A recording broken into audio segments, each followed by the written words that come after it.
Manchester United, I mean, their season depends on next weekend, really, doesn't it? And I don't know whether you want to talk about what you saw at Bournemouth yesterday, but they've got a game against the Championship team. Mark Robins, lovely story, lovely narrative around that game, and they've kind of got to win that. Oh yeah, they have to win next weekend. I mean, the season would be completely over if they didn't do. And, you know, Erik Ten Hag, I think, has got to look at this season now as being a season whereby he could finish his first 2 seasons at Manchester United with 2 trophies in the bank, 1 in each season, and obviously he's still got a chance of that. And that should never be sniffed at, because, you know, in years gone by, you always said win a trophy a season and you're okay. And I think that there's nothing left to say about some of the league performances that we're witnessing and some of the things that we're watching, the tweets and the likes and the body line, all that stuff. We've said it so many times before. There's no point in going over that again. But what we can say is that Erik Ten Hag's future is largely now dependent upon that FA Cup, because the performance levels in the league have gone. They're like this. They're not going to change now. What we're seeing from Manchester United is what we're going to get for the rest of the season. The players have almost, in some ways, I think, almost switched off, it feels like, in the league, away from home at times.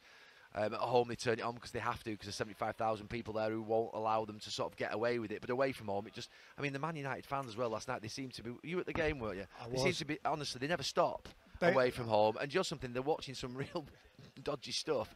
And they just keep going and going, and they never stop. They never turn on the team. They never turn on the manager. They're amazing. Absolutely amazing. And they're being dealt some right guff. But the FA Cup is everything. The FA Cup is everything. 3 signs hint that Erik Ten Hag has lost dressing room ahead of sack decision. Erik Ten Hag has overseen just 1 win in his last 7 Premier League games, virtually removing Manchester United from the Champions League running. United's woeful run of results, while the Dutchman has effectively been on trial at the start of the Sir Jim Ratcliffe era, has sparked a growing expectation that a new manager will be in position next season. If Ratcliffe and Ineos aren't convinced Ten Hag is the right candidate to take the club forward into a new chapter, they will likely opt for a clean slate. Some United players reportedly believe he has already resigned to his fate. Express Sport looks at 3 incidents around the draw at Bournemouth that suggest Ten Hag is losing a grip on his dressing room. Anthony Rowe rumours. United insisted that Anthony was absent from the squad that travelled to the Vitality Stadium through the latest case of injury this season. However, multiple reports later in the evening claimed that Anthony wasn't happy after Ten Hag informed him of his plans to stick with Alejandro Garnacho and Marcus Rashford out wide. The 24-year-old winger has failed to score and registered just 1 assist in 25 Premier League appearances this term. Ten Hag's decision to splash $86 million for his signature is a major black mark next to his record. If he turns on the former Ajax boss, any player could. Diogo Dalot disagreement. Only Luton Town have faced more shots in the Premier League than United this season. However, Ten Hag has insisted that it's not a problem if his side pick up results. His stance has drawn criticism due to the logic that any team who welcomes more shots on their goal has a higher chance of conceding. And after the Bournemouth draw, Diogo Dalot publicly admitted that the flaw was, in fact, an issue that United players understood they had to fix. While Dalot didn't undermine Ten Hag directly, it was an eye-catching disagreement that must be ironed out behind the scenes. Alejandro Garnacho and Amad Diallo's cryptic posts on their Instagram stories after Saturday's draw only endorsed further scrutiny of Ten Hag's position. Both young wingers posted an image of themselves from the game with a zipped mouth emoji, as if they had something they weren't allowed to say. Garnacho poured fuel onto the fire by liking 2 Twitter posts, criticizing Ten Hag for suggesting the 19-year-old wasn't doing his job before hauling him off at halftime. Manchester United in picture to sign João Neves, who's increasingly likely to leave Benfica. Manchester United are in the picture to sign Benfica midfielder João Neves this summer, according to Portuguese publication Record. The Red Devils are likely to recruit a new defensive midfielder, with Casemiro showing signs of regression in his 2nd season at the club. The Brazilian was on the radar of the Saudi Pro League last summer, and there are suggestions that he could move to the Middle East soon. Amidst this, United have been linked with multiple midfielders. They have been closely watching Neves and could now compete for his signature. The 19-year-old has been a revelation for Benfica since his breakthrough last term. In the current season, he has had a passing accuracy of 90%. In our view, he would be an upgrade on Casemiro, who has had a huge drop in his performances. The Brazilian's mobility has reduced over the campaign amid injuries, and the Red Devils need someone with a tireless work rate and better ball control. Neves would be an ideal fit for the role, but he won't come on the cheap with a high release clause of $120 million in his current deal with Benfica. United are unlikely to afford the entire fee in one go, and they could negotiate staggered payments with some performance-based add-ons alongside. Bruno Fernandes has already described Neves as an excellent player. He would definitely be a statement signing for United in the Sir Jim Ratcliffe era. Torino urged to retain Manchester United target Raul Bellanova.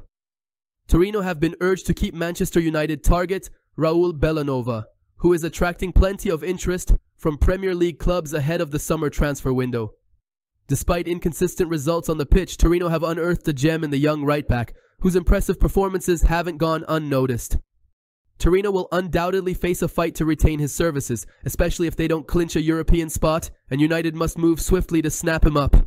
Diogo Dalot has already solidified his place as United's first-choice right-back with Aaron Wan-Bissaka as his deputy, but the latter could be on his way out of Old Trafford this summer. Wan-Bissaka has missed 21 games for United in all competitions with multiple injuries, and his ordeal could force the club to cut him loose as he approaches the final year of his contract. Bellanova could be the ideal replacement for the Englishman.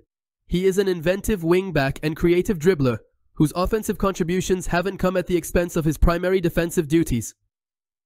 The 23-year-old has been one of the best fullbacks in the Italian top flight this term, although he has predominantly operated from the wing-back role.